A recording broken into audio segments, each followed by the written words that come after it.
These are the last rites of the Pharaoh Ramses the Great, the mightiest ruler of ancient Egypt. In a lifelong quest for immortality, this is his final ceremony, a ritual for eternity. For 70 days since his death, he has been prepared for everlasting life by the high priest of Anubis, the chief embalmer of the kings, the keeper of the mysteries. His body has been cleansed, purified, and dried.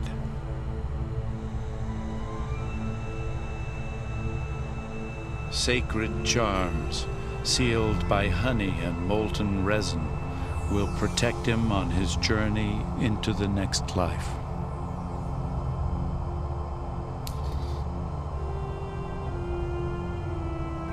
Each action expresses beliefs and dreams sacred to the Egyptian people. At stake is the very foundation of Egyptian life, the successful preservation of the body as the key to immortality. If his mummy remains intact, and if his name is remembered, then Ramses will never die. The coffin of the king is closed. Will it remain sealed? Will Ramses live forever?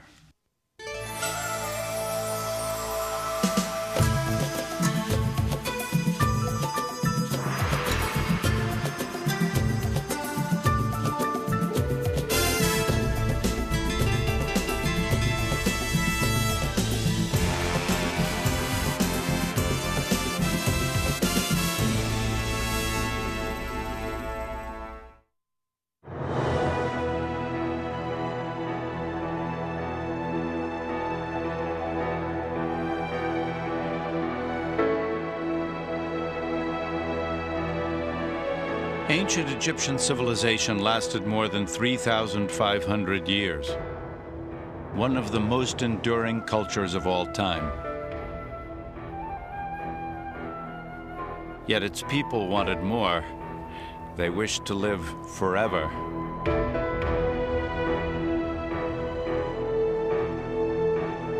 And no Egyptian craved immortality more urgently than the pharaohs.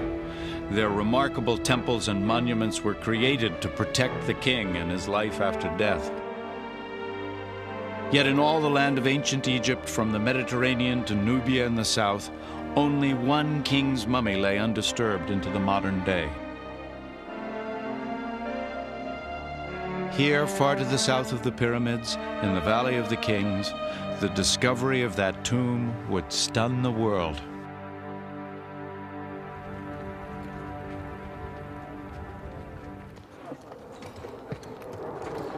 The year is 1922.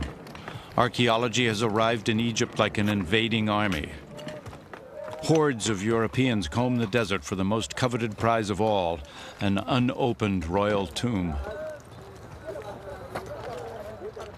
Howard Carter, an experienced Egyptologist, has spent years looking for the tomb of one minor pharaoh. The little-known ruler's name was Tutankhamun, King Tut. He was down to nobody. This was the 10th year. The money was running out. He was a romantic. You have to be to remain in Egypt that long. Driven. He always knew that Tut was there. Carter's big break came in the first days of his 6th expedition. He discovered indications of a crypt that lay buried beneath a later pharaoh's tomb, an accident of fate that had kept it hidden from grave robbers for centuries.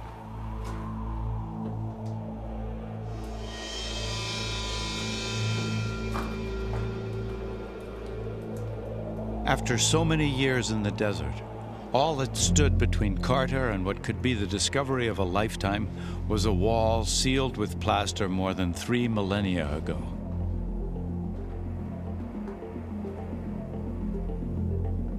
Carter had no intention of letting the finer points of the law slow him down. Without proper authority from the Egyptian officials, he began to chip away at the wall.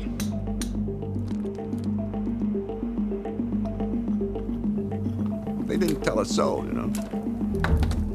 And then he opens the thing up, and the rush of ancient air comes out, and the smell of all of those things in there.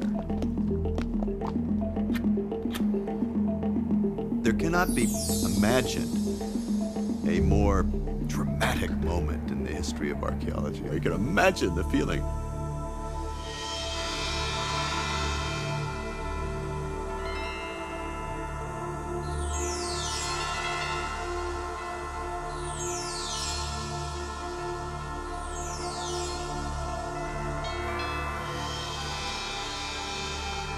The first thing they saw were these huge ceremonial couches, the ones in the shape of the bull and the tiger, with the inlay of the blue glass still preserved. Nobody had ever seen the likes of that, even in reliefs or paintings in the tombs, nothing like that. When King Tut prepared for eternity, he brought with him all the comforts of home. Baskets and pots, toys and cooking utensils, food and weapons, even clay models of servants to wait on him in death as they had in life. Anything useful here in this life would surely be needed in the next.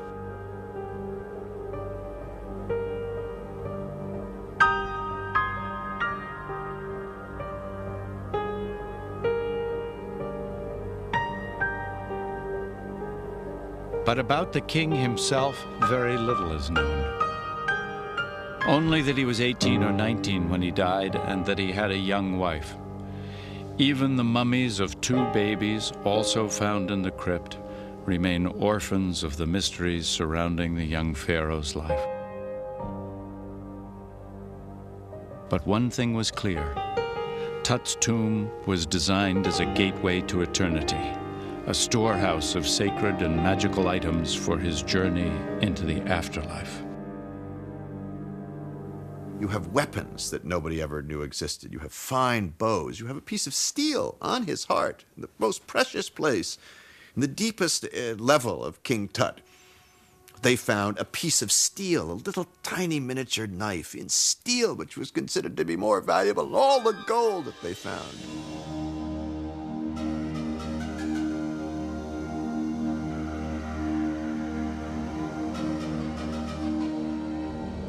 It was in the great nested shrine that the most magnificent treasures and King Tut's mummy were found.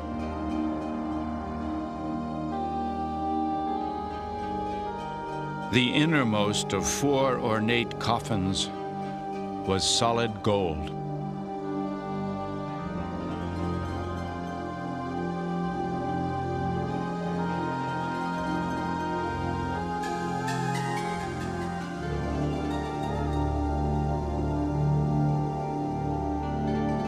But it was not enough to assure Tut's place in eternity. His mummy was shattered as soon as Carter unwrapped it, searching for the king's jewelry.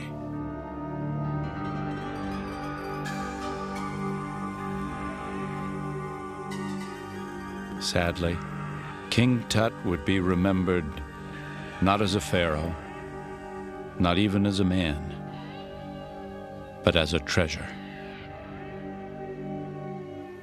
It appealed to everybody's sense of finding the pot of gold at the end of the rainbow, and what would they find? They didn't know.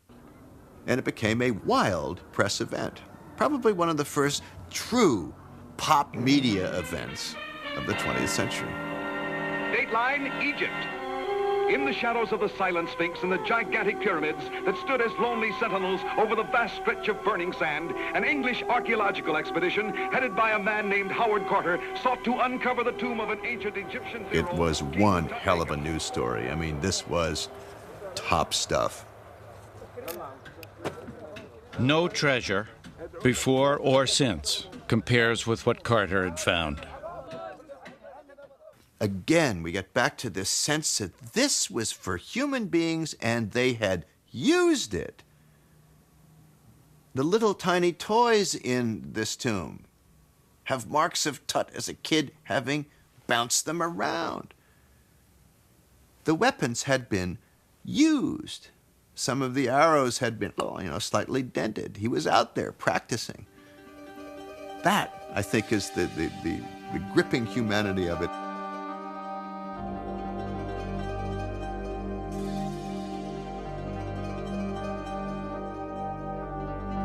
When you see the portraits, when you see in King Tut this lovely golden throne where the young king and his bride, same age, 13 or 14, having a good deal of fun. They obviously love each other. One is touching the other in the most affectionate way.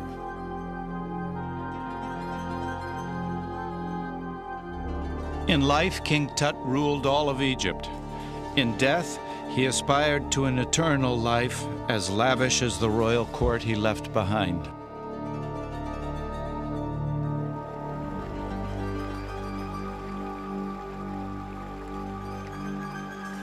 Like all ancient Egyptians, Tut believed death was a journey across the Nile, a passage from the land of the living in the east to life everlasting on the river's western shore.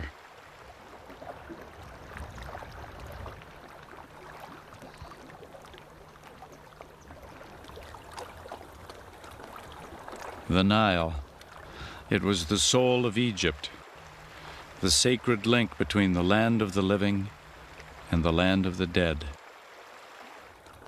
The Egyptians lived on the eastern side, but whether you were a pharaoh buried in a pyramid or a commoner laid to rest in the sand, you hoped to be buried on the Nile's western shore. In its constant and dependable rhythms, the river provided the basis for their belief in a passage from this life to the next, from one shore to the other, a passage to eternity. The Nile was the vein for the heart of the Egyptian. The water which is coming from the flood, it's red. Red is fertile. This is the mud that's going to give to feed the land of Egypt. The ancient Egyptians' oldest myth, the story of creation, was set amid the swirling waters of the Nile.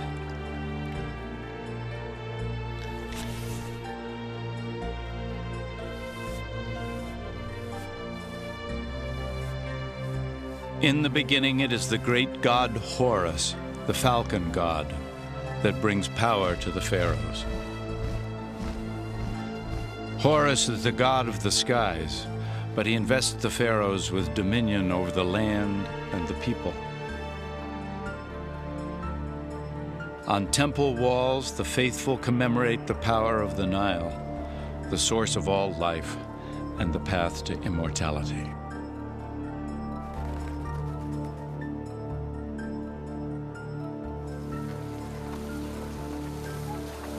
The Nile's water, the sacred bond uniting the pharaohs and their people from the moment of creation to the present day.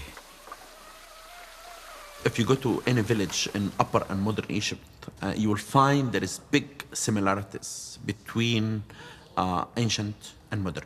There is continuation between the past and the present. Tomb models, buried with mummies of wealthy landowners, depict details of a working Egyptian farm.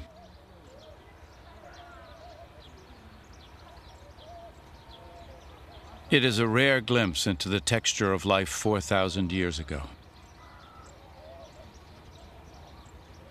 But the lives of the pharaoh and the farmer had little in common beside their desire for eternal life, and no element separated them more than stone.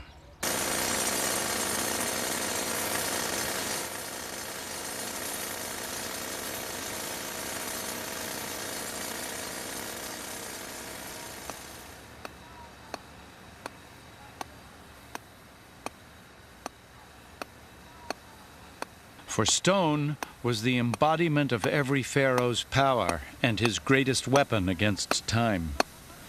The overriding mission of each new king was to secure the quarries that would provide raw material for monuments to his reign. This obelisk would have been the tallest in the ancient world, but a flaw in the granite caused it to crack before it was completed. How its massive 1,200 tons would have been moved and raised into place remains a mystery.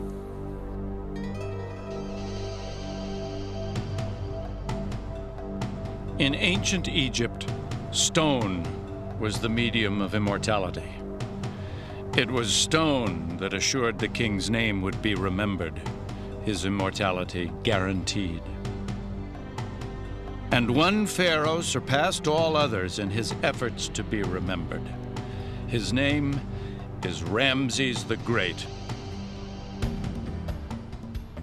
The greatest builder in Egypt's history, Ramses ruled until his 90th year.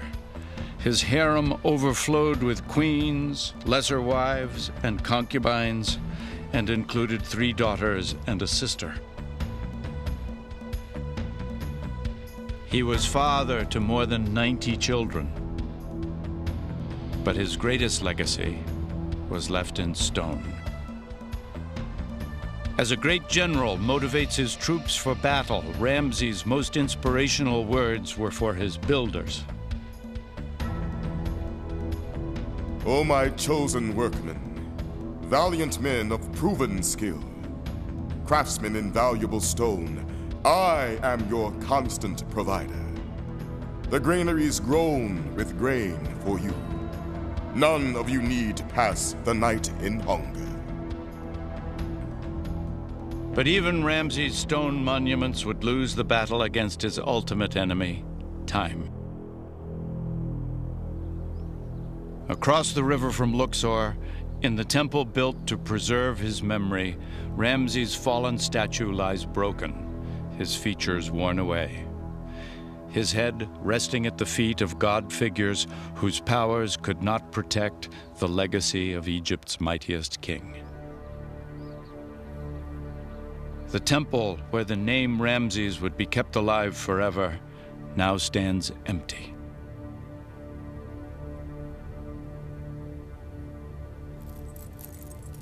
What became of Ramses' treasures? Where are his worldly goods? Where is his golden mask?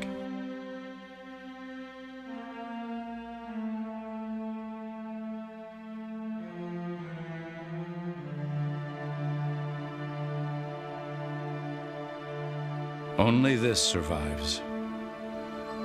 This is the naked mummy of the once mighty Ramses.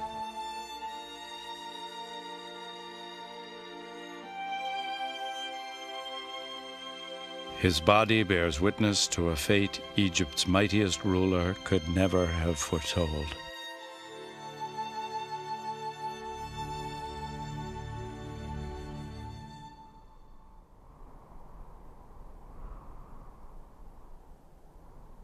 By the year 550 AD, the golden age of Egyptian civilization had passed.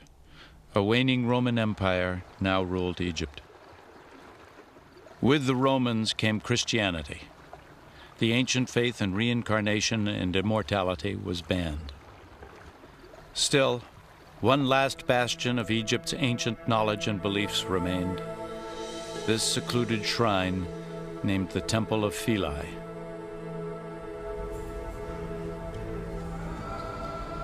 Inside these walls, priests kept the ancient faith alive. They still prayed to the goddess Isis, mother of Horus, the falcon god, and still practiced the rituals that promised immortality. Only in the Temple of Philae were the mysteries of the ancient gods still respected and revered.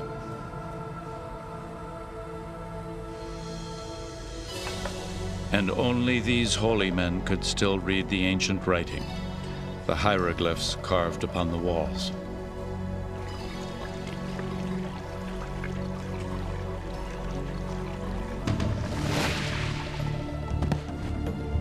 Finally, this last remaining outpost of Egyptian civilization came under attack.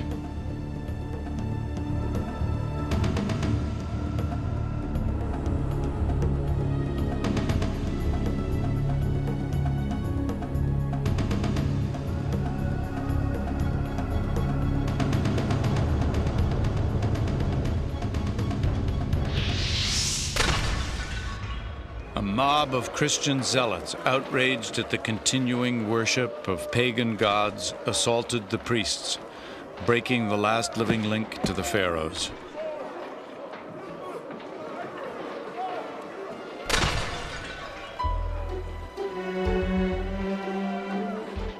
The priests were killed or scattered. They took their knowledge of the hieroglyphs to their graves.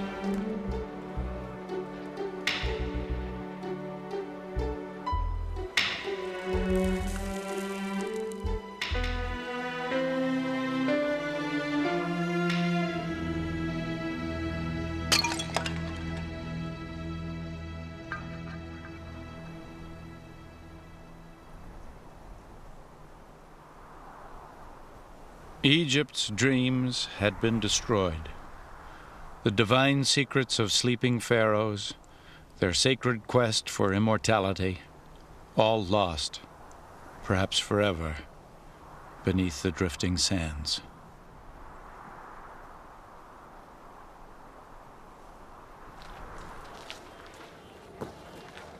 The silence lasted 1,300 years. Then another invader arrived. In 1798, Napoleon Bonaparte brought his armies to Egypt, seeking empire and knowledge. With his soldiers came a unique group of scientists and artists to study and record the remains of ancient Egypt. A year into the French occupation, troops demolishing a wall made a remarkable discovery. They stumbled upon one of the most significant archaeological finds of all time: the Rosetta Stone. The Rosetta Stone is one of those wonderful chance archaeological discoveries which change history. Without accident, archaeology would never have happened. All the greatest discoveries, many of them have been made by accident. Literally the moment it arrived at the French Institute in Cairo, the experts there recognized that this really was the way in which it might be possible to decipher hieroglyphs, because there was Greek on the stone. The Greek was the key, for carved above the Greek inscription was the same message in the forgotten hieroglyphs of ancient Egypt. Because Greek was known to scholars, it provided the key to decoding the language of the pharaohs. Now, thousands of years of ancient Egyptian writings could be translated. After centuries of silence, Egyptian voices could be heard once more. As to any flooding on our land, it is you who are cultivating it, and you who are responsible for it. Work hard and be careful. If my lands flood, woe be to you. The letters of the Conakite. One having a wound on his temple, treat the ailment with a poultice of fresh meat the first day. Treat afterwards every day with grease and honey until he recovers. The Surgical Papyrus. The sound of your voice is sweet, full like the taste of date wine. And I, drunken girl in a tangle of flowers, live only a captive to hear it. Love poem, circa 1300 BC. The discovery of the Rosetta Stone, along with the paintings of Napoleon's artists, provided the West with a window into the magical land of the pharaohs. Kings who built magnificent monuments and were rumored to have learned the secrets of eternal life. And the world fell in love with Egypt. Now, tourists and mystics, treasure hunters and archaeologists all descended on the valley of the Nile. The colossi don't look at all colossal. On the contrary, they're quite in keeping with everything about them, as if they were the natural size of man and we were dwarfs. Florence Nightingale, 1849. The temple's proportion puts in mind a giant buried up to its waist, overwhelming man's puny stature with its head and shoulders. We are amazed. Jean-Jacques Ampère, 1868. Who shall say it's not lively, exhilarating, lacerating, muscle-straining, bone-wrenching, and perfectly excruciating and exhausting pastime climbing the pyramids? Mark Twain, 1869.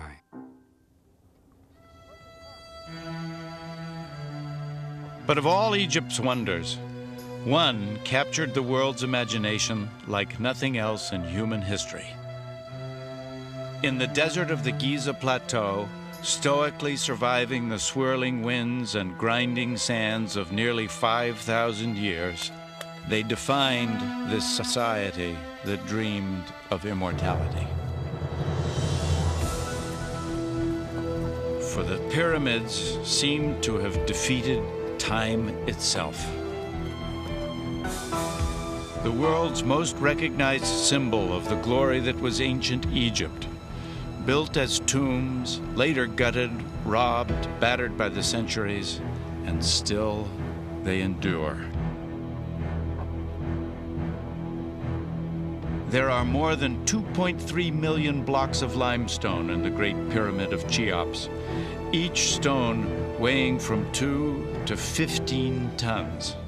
Its base is a near-perfect square. 481 feet tall, it could hold the equivalent of 872 wide-bodied jets. And still today, the mysteries abound. Where did the technology come from? How were they able to move such vast amounts of stone prior to the invention of the wheel?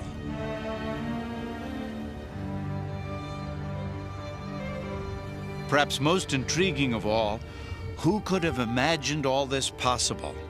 Eternal stone structures, the largest on Earth, when nothing, even a fraction of their size, had ever been built.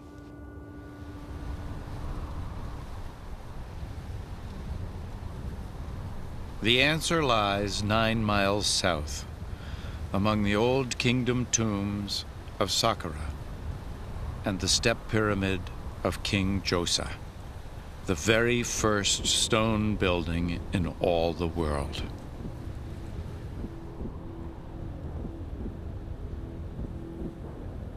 This was the laboratory that proved the Great Pyramids possible. Unlike anything the world had ever seen, it was so remarkable a feat of engineering, its architect, Imhotep, was proclaimed a god.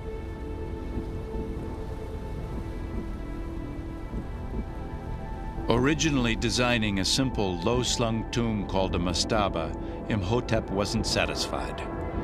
He added one layer, then another, and another, and another, as if building steps to heaven.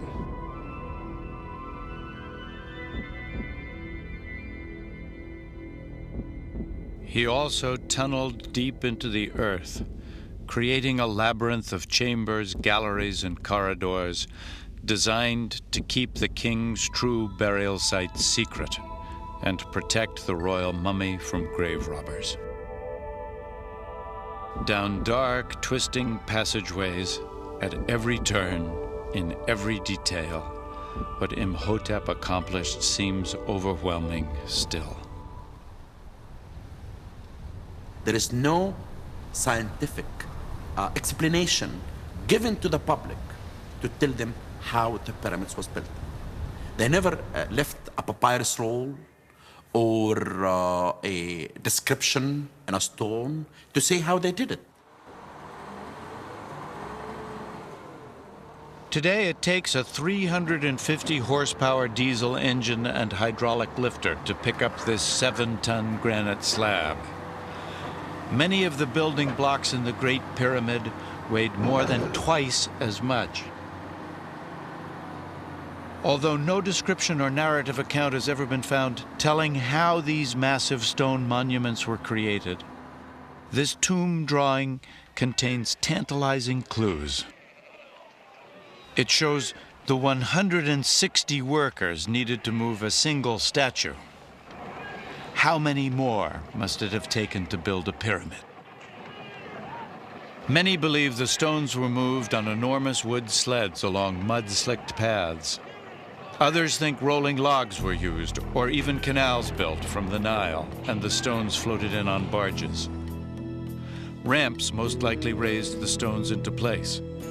But how they built on such a scale and with such uncanny precision is the greatest wonder of this great wonder of the world. The pyramids were built to house the pharaohs for eternity, but the stones would fail them. The tomb became a beacon, attracting as many robbers as it repelled, and Egypt became a land overrun by treasure seekers. There was no stopping the looting and plunder to come.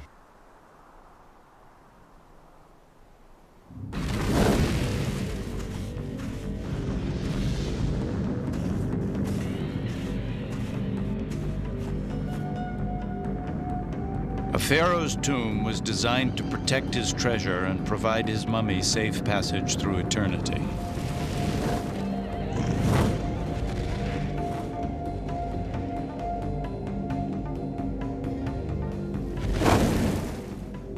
But the lure of royal treasure was irresistible.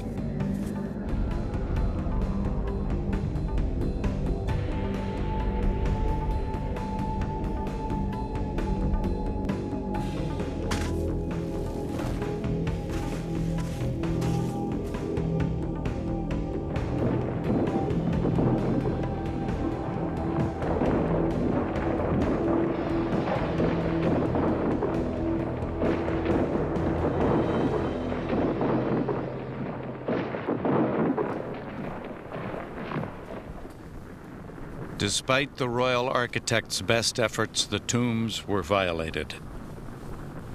The great stone walls could not protect the kings from the greed in the hearts of men. The intruders might be simple robbers, members of the king's own priesthood, or even the very builders of the tomb itself.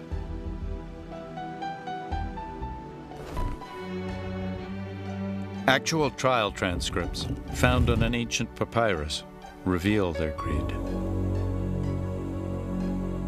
We broke through and found the pharaoh lying at the rear of the tomb. We took all his possessions of gold, silver, and bronze and divided them between us. Amunpanafer of Karnak, temple stonemason.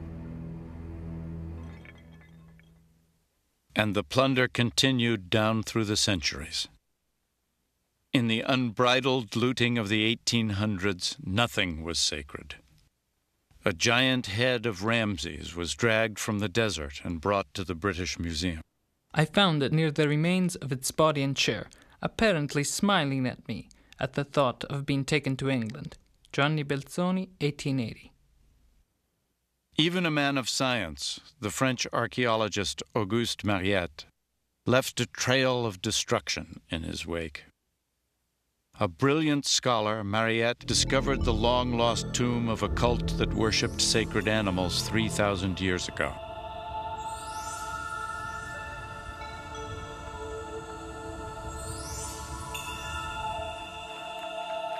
Deep under the ground in Saqqara, a maze of catacombs contained massive stone coffins that once held mummies of full-grown bulls. Each granite chamber weighed 80 tons. And yet they too had been robbed, the lids pried open in ancient times by a force Mariette could not even begin to comprehend.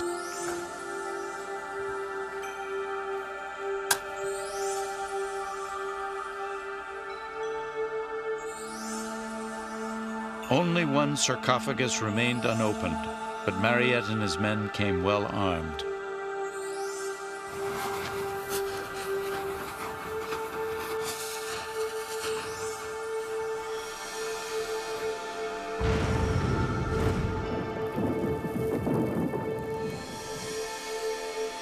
Mariette was a product of his time, as greedy for treasure as for knowledge, shamelessly indifferent to the desecration he would cause the sacred tombs.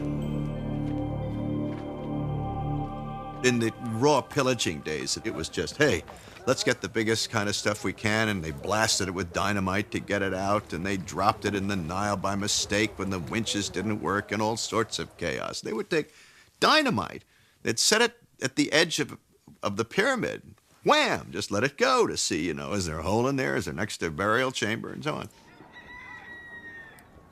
Despite the best efforts of Egyptian authorities, illicit excavations continued. The most persistent offenders lived here, in Kurna, the village of the robbers. For generations, unscrupulous dealers came from all over the world to Kurna to purchase pieces of Egypt's past. A booming black market flourished in these narrow streets. In Kurna, trade in ancient treasure became a way of life. As a young man, Hussein Aboud al-Rasul often dug for illicit artifacts. Kurna is built above a lot of artifacts and antiquities. No one really knows how much is buried underneath here. There are hundreds of tombs which are as yet unopened and undiscovered. But all the villagers, no exception, know the value of what they are living above. And whenever anyone can sell something, they do.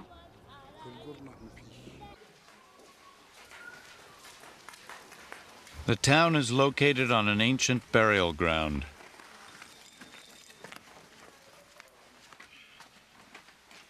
Rumors spread of looters' tunnels, but more likely these were the long-since robbed graves of minor nobles and even commoners. The village of the robbers earned its reputation, but the worst looting was not the work of amateurs. This is plunder with a pedigree, plunder in the name of art and science, plunder to fill national museums all over the world. Museum curators are trained to acquire. They do three things. They acquire, they exhibit, and they publish. And the sexiest thing is to acquire. And the resentment of people living in the countries that were being pillaged finally got to the point where it had to be taken seriously by the industrial powers, who were the collectors. We don't want any more of this theft. And you people who are the scholars, you people who are the curators, you're the ones that are egging them on. You're contributing to the criminal behavior by saying, we'll buy anything in sight. And they could never get the runners. You can't get the night diggers. But you can sure get the people who say, this is our newest acquisition, and put it on a pedestal in New York or Berlin or what have you. It gets pretty embarrassing. You know, the Egyptian civilization does not belong to Egypt only, but belongs to everyone all over the world. We as Egyptians are guardian to this civilization. And this is why we, all of us, Egyptians, Americans, Europeans, has to cooperate in stopping this crime. Protecting the country's rich heritage is now the job of Egypt's Antiquities Police. From his Cairo headquarters, Colonel Mekhled leads a skilled unit of investigators, perhaps the best in the world at what they do. Any theft, large or small, constitutes a threat to our culture and heritage. It's a heavy responsibility. We aren't just fighting crime, we're protecting our past. I love this culture. When I hold a statue in my hands, I'm holding a piece of my heritage. I feel the continuity between the present and the past. But despite the best efforts of the Antiquities Police, the plunder continues. In 1992, a secluded temple was descended upon by a daring gang of thieves. Their target, one of the temple's most important and imposing relics.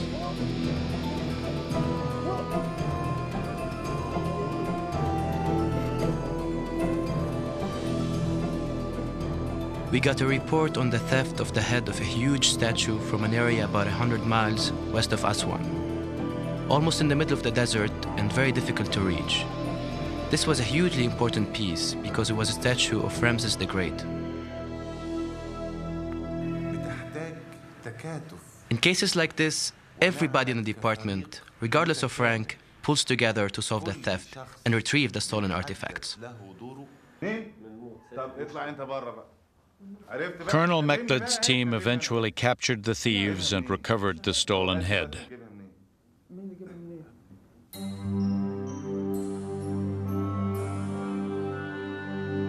But the damage had been done.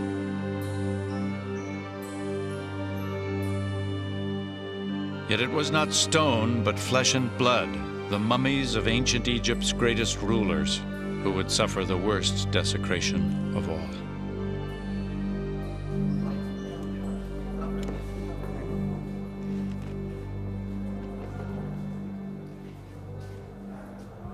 The pharaohs have not been left in peace. The fate of this mummy is not uncommon, only its ancestry is. This is the mummy of Tutankhamun, King Tut. Over the years, he has been rudely manhandled. But mummies suffered far worse indignities. They became the objects of bizarre rituals and beliefs. In medieval times, pounded up ancient Egyptian mummy was considered to be a powerful medicine, to say nothing of an aphrodisiac. Pounded mummy was worn by the King of France in a leather pouch on his belt. A thriving market in what was called mumia developed throughout Europe, and there were numerous instances in the late 18th and early 19th century of people throwing mummy unwrapping parties, and groups of doctors and scientists would get together and they would throw a reception and they would formally unwrap the mummy. And the collection of mummies from there became big business. For over 1,000 years, human beings have been treated as display pieces, historical oddities, props for cheap magicians. But another chance discovery, more than a century ago, would forever change the way mummies were treated. Ironically, the astonishing find was made above the town of Kurna, the village of the robbers. Here, in a cave, lay the coffins of 32 kings and queens, including the mummy of Ramses the Great.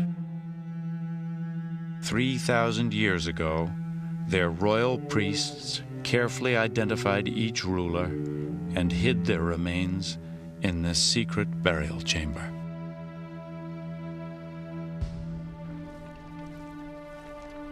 For their own protection, Egyptian authorities now removed the royal mummies from their tombs.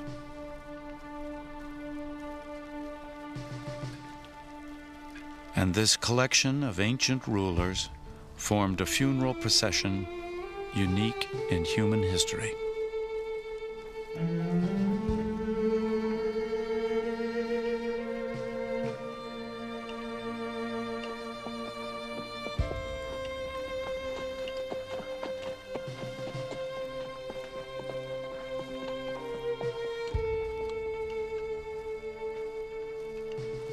All along the Nile, Egyptians gathered to pay their respects as the eerie caravan of ancient rulers made its final journey north to Cairo.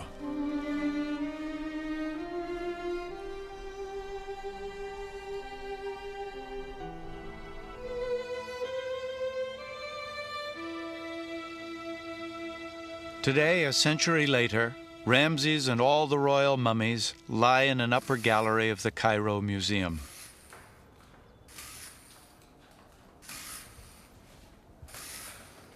A unique conservation effort is underway to preserve the ancient pharaohs, to finish the task their priests began. But now, scientists have taken the place of holy men as the final protectors of the royal mummies. Dr. Nasri Iskander is moving a once mighty king to an unfamiliar resting place.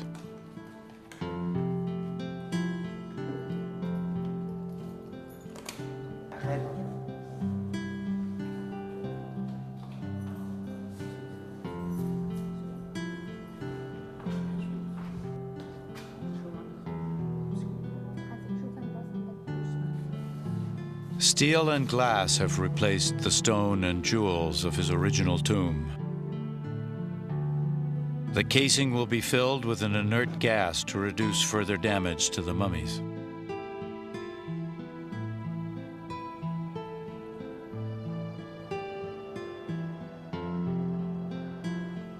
Ending a journey that began in the 12th century BC, this royal mummy will now rest in peace, protected by 20th century technology. This is the best way. It simulates the atmosphere inside the tombs itself, the old times. Every time I see this, I feel a deep feeling, and you see that man face to face. It's an unforgettable moment. It's very difficult to explain things like this, but I feel I'm a part of this. It's our history, and now it's world history. It may be that what makes Egypt so mysterious and majestic is that traces of the humble have all but disappeared, erased by the passage of time. Our vision is of the exotic, the monumental buildings and the royal treasures of dazzling and inspired beauty. It is the fabulous trappings of priests and magicians, the resting places of queens and kings which survive. But the things that really ground us are the mummies, the preserved faces of the men and women who lived life to its fullest and who died hoping that their perfect lives along the Nile were never really over. Here, now, they are closer to eternity than they have ever been.